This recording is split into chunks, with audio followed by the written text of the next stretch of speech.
Ove godine se navršava 330 godina od velike seobe Srba. Dakle, pošto jesmo seobarski narod, nije bilo jednostavno jednu od tih seoba izabrati za veliku, možda i najveću. Bila ona najveća ili ne, sigurno da zaslužuje da bude upamćena. Dogodila se, eto, krajem 17. veka, dakle, centralna godina je 1690. Iako se ne može to svesti na jednu godinu, to je duži proces, to su procesi, ali hajde, ova godina je simbol. U okviru velikog rata, obično se kaže rata austro-turskog, u stvari to je širi jedan sukob u srednjoj i jugoistočnoj Evropi, takozvani veliki ili bečki rat. I to je, dakle, neko događanje koje je trajalo duže od decenije i po, od 1683. velike opsade Beča, kada su Turci pretrpeli veliki poraz i, dakle, promašili da se vrate nazad na jug. Ali šta je sad ideja? Mislim, što sam htio da samo upadnem Akicu reći? Beograd je vazda bio nekako meta čerupanja stranih sila. Stalno je neko tu nešto dolazio, nešto tražio, mi stalno nešto prevarili, borili se nesrećnici za ovaj onaj način boljeg života i kao jedna od posljedica svega toga se naravno desilo ovo čemu pričamo. Dobro, ovde i Beograd ima svoje mesto, jer recimo u tom velikom bečkom ratu sultan dođe do Beograda i on u Beogradu čeka rezultate, a veliki vezir Kara Mustafa, on vodi tursku vojsku tamo na sever Ugarske. Setimo se i sledećeg, kao, mislim, nema vremena za šire obrazlaganje, ali bar toliko da kažemo da je u tom trenutku, kada počinje veliki bečki rat, ceo jugoistok Evrope je praktično u turskim rukama. Pa eto, recimo i Mađarska, i to već ceo vek i po, pod Turcima, tako da u suštini je granica bila ne tako daleko od Beča. Bilo kako bilo, naporima pre svega rimske kurije, posebno da pomenuo papu Inocentija 11. Došlo je do približavanja Poljske i Austrije, Leopolda, cara austrijskog i Jana Sobieckog, poljskog kralja, i ta poljska vojska koja je predvođena kraljem došla pod Beč, odigrala je odlučujuću ulogu. U samoj bici kod Beča učestvovali su i neki Srbi, da i to kažemo, ne samo oni, bilo je tu i nekih Dubrovčana i ne znam koga još od južnih Slovena, ali mi naravno pratimo ovu srpsku nit. I sada bitno je imati na umu da su Turci u velikom povlačenju. Osobito je bio veliki uspeh te hrišćanske koalicije koja se ubrzo obrazovala, dakle Austriji, upravo austro-nemačkim zemljama, jer austrijski vladar je i nemački car, zar ne? I vidjet ćemo, tu su osim Austrijanaca i Bavarci, i da ne nabrajamo ko sve. Njima su, znači, prišli Poljaci, Venecija, koja se angažuje uglavnom u primorskim oblastima, tamo u Dalmaciji, u južnim predelima Grčke, na Peloponezu ili Moreji. Najzad je pristupila posle nekog vremena i Rusija, što je jako ohrabrilo pravoslavce Balkana. I tako je sa primicanjem ove hrišćanske vojske, predvođene Austrijancima i ostalim Nemcima, Mađari su bili podeljeni. Deo Mađara je na hrišćanskoj strani, a jedna veoma uticajna stranka, da tako kažemo, jedna struja upravo okupljena oko Imre Tekelija, je uz Turke. Znate, tako da smo mi Srbi i sa njima imali tu nemalo problema. No, u svakom slučaju dogodila se i ta druga mohačka bitka ovoga puta srećna za hrišćane, znate, nedaleko od Mohača, i najzad je oslobođen Beograd, koji ste vi apostrofirali, naravno, kao činjenica je najznačajniju tačku stratešku između Beča i Stambola. To je već jesen, to su upravo neki septembarski dani 1688. Nećemo mnogo da zatrpavamo sa godinama, ali samo da kažemo da je to, znači, 5 godina iza one bitke kod Beča, koja je takođe bila u septembru. Stalo nam je taj septembar nekako bitan. Da to zaokruži. Jeste, jer ovo je sami početak, zar ne, oktobra, tako reći, još uvek smo osenčeni septembrom. Onda su u Srbiji, mislim, ovoj u jezgru srpskih zemalja, južno od Save i Dunava, ustanci srpskog naroda, sve prisutniji, i sad opet kad moramo jako da sažimamo, general austrijski Piccolomini stiže na Kosovo i Metohiju i tu sad on zove srpske stareščine i poziva Pećkog patrijarha, tada je to Arsenije III Crnojević ili Čarnojević, rodom sa Cetinskog polja, znate, eto, on je naravno bio izabran za srpskog patrijarha, bio je inače veoma pokretan jedan čovek i crkveno-narodni poglavar.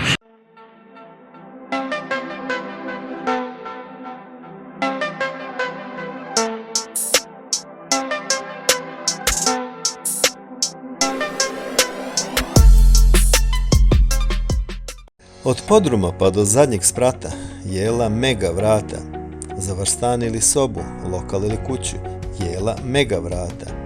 Prozori, žaluzine, vrata, rezana građa, lamperija, jela mega vrata. Adresa: Bulevar Oslobođenje 56, Voždovac.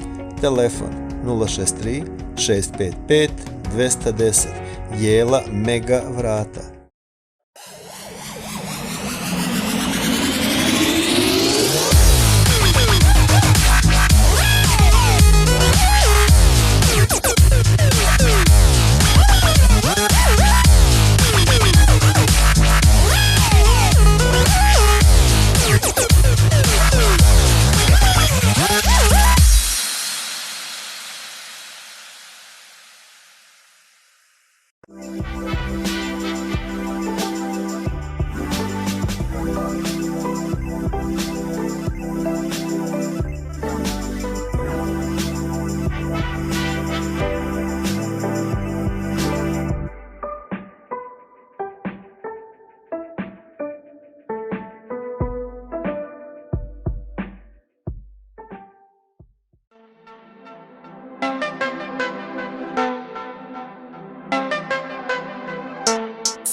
Pokrećem novi biznis, pa mi treba jedna reklama. Ali neću onu običnu, tipa dođite kod nas, mi smo najbolji, niko da bude. Reklama koja ima priču. To. Reklama koja skreće pažnju. To. Reklama koja se prepričava. To. MCAD Studio veoma povoljno snima radio i TV reklame sa originalnom idejom, duhovitim sadržajem, jakom emocijom. Treba samo da pozovete 064 263 5663. I onda? I ostalo je istorija. Uje. Moramo znati tada da je značaj crkve nikad veći. Dakle, Srbi nemaju državu i crkva zamenjuje državu. Tako da patrijarh... To neka vrsta oslonca, svi su skupljeni oko crkve. Upravo, a Pećka patrijaršija ide od tamo severno od Budima pa do Velesa, negdje od tamo od oblasti Rile pa sve do Like. To su ogromni prostori. Arsenije III kruži, ide čak neposredno pred Bečki rat. On je otišao u Jerusalim, bio je hadžija, ostavio i neke uspomene sa tog puta, tako da je on jedan od, kako bih rekao, rodonačelnika naše putopisne književnosti. Možemo slobodno i tako reći. Vidite, on se bio sklonio na domak svoje Crne Gore, otišao je u Nikšić, bio u kontaktu sa Venecijancima, koji su veoma aktivni u Boki, znate. Međutim, austrijski general mu nije ostavio prostor za razmišljanje, kazao je: vrati se u Peć, moramo se dogovarati, ako ne dođe za 7 dana, postavit ću drugog čoveka za srpskog patrijarha. On dolazi, biva sastanak u Prizrenu, Piccolomini se zarazio u Severnoj Makedoniji, koju je uspeo da oslobodi od Turaka, ali tamo je kuga harala, Skoplje ih spaljeno zbog toga. On se vratio, general Piccolomini, i umire tih dana. Kakva fatalnost. zar ne? I sada dolazi do preokreta u celom ratu hrišćanske lige, hrišćanske alijanse i Turaka. Sposobni veliki vezir Mustafa Ćuprilić, jedan iz tog velikog roda Ćuprilića, uspeva da reorganizuje Turke, pomognut krimskim Tatarima, koji su, pazite, u tom vremenu došli na Balkan, jel da? Ozbiljne daljine došli. Jeste, pa konjanici brzo se kreću i navikli da rasni valja, jedni od najboljih konjanika svih vremena. Oni poraze tu, da kažemo, nemačko-mađarsko-srpsku vojsku u Kačaničkom prolazu, u Kačaničkoj klisuri. To je sam početak 1690. I to je negde prelomilo da i patrijarh napusti Peć, da ode na sever i sa njim krene ta seoba. Pošto nas najviše interesuje seoba, da kažemo, ne znamo tačno koliko je ljudi otišlo. Da, mislim, moramo imati na umu takođe, valjalo bi imati na umu da je Srbija nije tako gusto bila naseljena, da su u gradovima često uglavnom živeli muslimani, bilo je naravno i pravoslavaca, Srba, Grkocincara i ostalih, ali kako god bilo, Srbi uglavnom povučeni u te šumske predele van glavnih puteva, kloneći se mesta kuda prolazi turska vojska, uglavnom su ispraznili možda trećina ili polovina našeg naroda sa Kosova i Metohije u znatnom broju, sledeći patrijarha, dalje Moravska Srbija, Šumadija, predeli današnje Crne Gore, znate, to su u stvari Brda, Hercegovina, Crna Gora je tada samo ono oko Cetinja u tom dobu, a pošto je, kažem, rat vođen na celom prostoru praktično jugoistočne Evrope ili velikom njegovom delu, tada se sele jako i Srbi iz Bosne, znate, sele se iz Hercegovine, idu na prostor Mletačke, Venecijanske, Dalmacije. Znači, to su veliki pokreti, zaista seobarski. I sada, ovde je isto bitan moment, u Beogradu, te 1690. na skupu, da kažem, na saboru srpskih starešina, gde je glavna ličnost, razume se, sam patrijarh, donesena je odluka da se austrijski car Leopold Habsburški prizna za srpskoga kralja, uz ostale njegove titule, mogao je sada da pridoda i ovu. Tražila se njegova zaštita. On je pre toga uputio poziv, takozvanu čuvenu invitatoriju, jel da, latinski rečeno, i pismo patrijarhu i srpskim vođama. Dakle, i upućen je Isaija Đaković, jenopoljski episkop. Jenopolje je severno od Arada, znači to je taj dodir Banata, da kažemo, i Erdelja, jel da, to su ti, jer pazite, rekli smo, da podsjetimo da je srpski narod rasud na ogromnom prostoru i ujedinjuje ga crkva, on ima svoju instituciju. Zašto Isaija Đaković, koji će sve vreme i kasnije igrati veliku ulogu u tim diplomatskim kontaktima, čovjek je znao, znate, više jezika i bio je neobično pogodan za diplomatske, za diplomatsku tu aktivnost.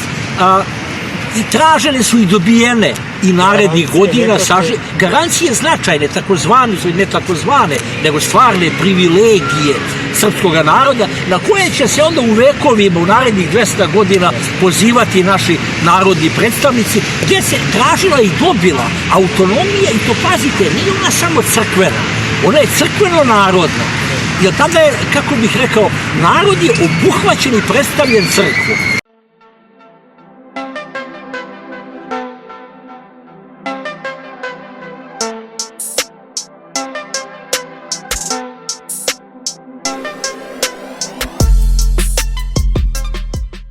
Od podruma pa do zadnjeg sprata, jela mega vrata. Za vrstan ili sobu, lokal ili kuću, jela mega vrata. Prozori, žaluzine, vrata, rezana građa, lamperija, jela mega vrata.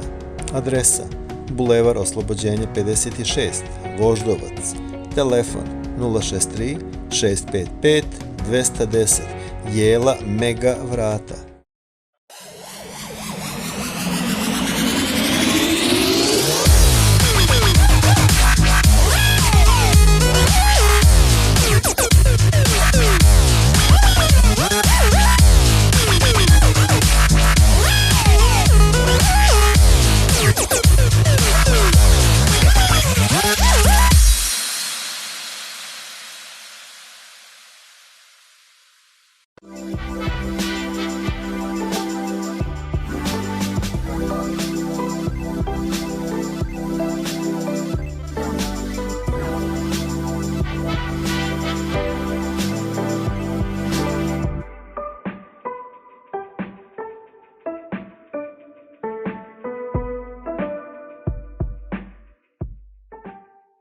Praktično naš narod koji je živeo na obodima bivše srpskih zemalja, a okruživao Austriju i Mađarsku i praktično služi kao neka vrsta tampon zone između Turaka koji su bili agresivni i... Upravo. I sada, dakle, jako sažimajući ovaj kasniji tok, znate, Turci su ugrozili sam Beograd, došlo je do prelaska Save i Dunava. Nisu Srbi išli na prostor gde ih nije već u velikoj meri i odavno bilo. Srbi su već većina odavno, od 16. veka, u Sremu, Bačku, u značajnim dijelovima Banata, rasuti sve tamo do Budima, iznad Budima i po turskom vlašću, znate, to je dosta važno znati. Ali u čemu je značaj ove velike seobe? O tome što je tada taj srpski zbeg, taj novi talas koji ide tamo od južne Srbije, od severne Makedonije, iz tih krajeva, znate, sa gornjeg Liba i tako, njega predvodi elita srpskog naroda. I tu su jako prisutni zanatlije, trgovci. Znači, u svakom pogledu ono što je najaktivnije i na neki način predvodničko u srpskom narodu, našlo se severno od Budima, nose monasi, eto vidite, nosimo mošti Svetog kneza Lazara, tamo grade drvenu crkvu u tom mestu koje neobično liči na naš Zemun, jel, ta Sent Andreja, severno, kaže, od Budima i Pešte, jedno vreme su tu, onda će posle mošti stići najzad u Frušku goru, u nekoj skoroj budućnosti, onaj Vrdni koji će se nazvati Novom Ravanicom, vidite, i to baš taj put moštiju kneza Lazara nekako obeležava tu seobu i govori o težnji Srba da se ipak skoncentrišu, bar ovi prebegli Srbi, zajedno sa onim Srbima koji su tamo živeli i pre velike seobe. Bude neka matica, da bude neka... Upravo. Ali tu postoji jedna vrlo negativna, kako da kažem, stvar koja se desila, koja dan danas muči nas sve Srbe, a to je da se praktično Kosovo ispražnilo. I da su naši susedi, Albanci ili kako već iskoristili tu okolnosti, da su se lepo spustili sa okolnih brda, zauzeli plodne teritorije i od tada praktično od kraja 17. veka mi vojujemo oko tog nesrećnog.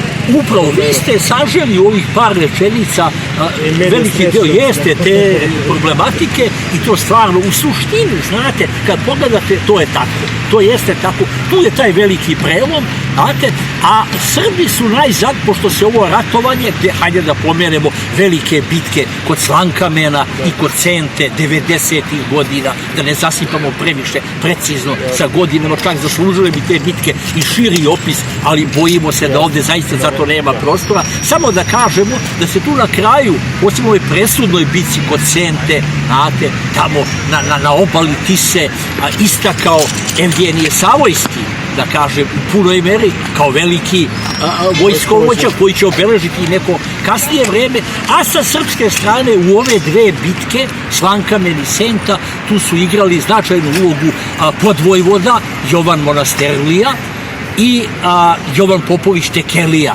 Takođe, u odsustvu jednog važnog Srbina, Đorđa Brankovića, jedne interesantne, pomalo avanturistički raspoložene, neobične ličnosti, čoveka koji je bio u stvari od tih erdeljskih Brankovića, a govorio je, sad je on stvarno u to i verovao, da je on neki potomak, navodno, srednjovekovih despota i u jedan mah je bio pomognut od Bečkog dvora, Bečku su trebali saveznici, međutim kad su procenili da je on da postaje stvarno bitan i da možda uspostavlja neke veze i sa Moskovijom, sa pravoslavnom slovenskom zemljom koja upravo jača u to vreme, to je vreme kada se uzdiže i Petar Veliki, kada počinje njegova vlast, znate, onda je on uhapšen i sada kao uhapšen, znate, u nekoj vrsti internacije, on će jako pomoći pomenutom Isaiji Đakoviću,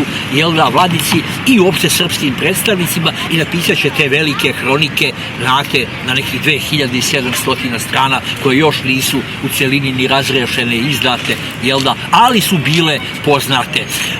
Već u onom vremenu. Nas Srba je tako ispisana nekim krvavim slovima toku istorije, to volim da slušam, ali uvijek nekako jeza prođe. A drugo, što više slušam gospodina Nebojšu, više svesti neopisivog sklopa nesrećnih okolnosti koje su uticale da sve ovo ispadne ovako kako je to. Austrijski vojvoda je baš tada morao da se razboli od kuge. Napoleon je baš onda mora da napadne Rusiju kada je bio prvi srpski ustanak. Uvijek je bilo toliko nekakvih nezgodno postavljenih vremenskih okolnosti u tome Evropi. Sa malo više sreće pretpostavljam da je bilo mnogo lakše danas. Ovdje mi ostaje samo da se složim, a da dodam još jednu tačku s tim da završimo, a to je da je poznati mirovni kongres u Sremskim Karlovcima, zar ne? I ona crkva čuvena, gdje će biti kasnije izgrađena od strane Franjevaca ta kapela mira, gdje je bila ta neka jednostavna drvena zgrada, oko nje šatovni, znate, i gdje je bio ozbiljan kongres međunarodni, posredovali su, možete misliti, Engleska i Holandija, zainteresovali za svoju trgovinu na Levantu i tako, tu i ruski predstavnik, voznici i tako, taj Karlovački mir je onda uspostavio te granice, no na Savi, pa tamo na Tisi, pri čemu je samo Banat od današnje Vojvodine i jedan mali deo Srema ostao Turcima i razume se Srbija južno od Save i Dunava. Kasnije će i to u narednim ratovima u prvoj polovini 18. veka biti prekomponovano. Srbi su ušli ovom velikom seobom na velika vrata u evropsku kulturu. To je suština. Pa, eto, u svakom slučaju, lagano, ne brzo, to su procesi stvoreni iz srpskih građanskih stalež, znate, i to je sada jedna posebna i velika istorija, ali ova velika seoba, znate, iz koje je na kraju rezultovala, čija je posljedica i ta Karlovačka mitropolija koja će okupiti sve Srbe, od Banata do Like i Jadranskog mora, znate, i one koji su tu vekovima živjeli i ove koji su došli u seobama. Talasi seoba su trajali i kroz ceo 18. vek. Eto, to bi uokvirilo ovu našu veliku temu. Sve najbolje. Hvala također.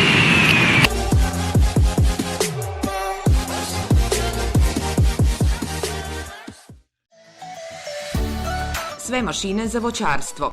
Pratimo sve konkurse. Poljomarket RS. B+. Nova energija za pčele. Suplement koji im pomaže vašim pčelama da budu u formi. Sve za proizvodnju vina, rakija i kompletnu prehrambenu industriju. Aromatika DOO 018 581 840. Obuća Pavle. Siguran korak u budućnost najmlađih. B+. Nova energija za pčele. Suplement koji im pomaže vašim pčelama da budu u formi.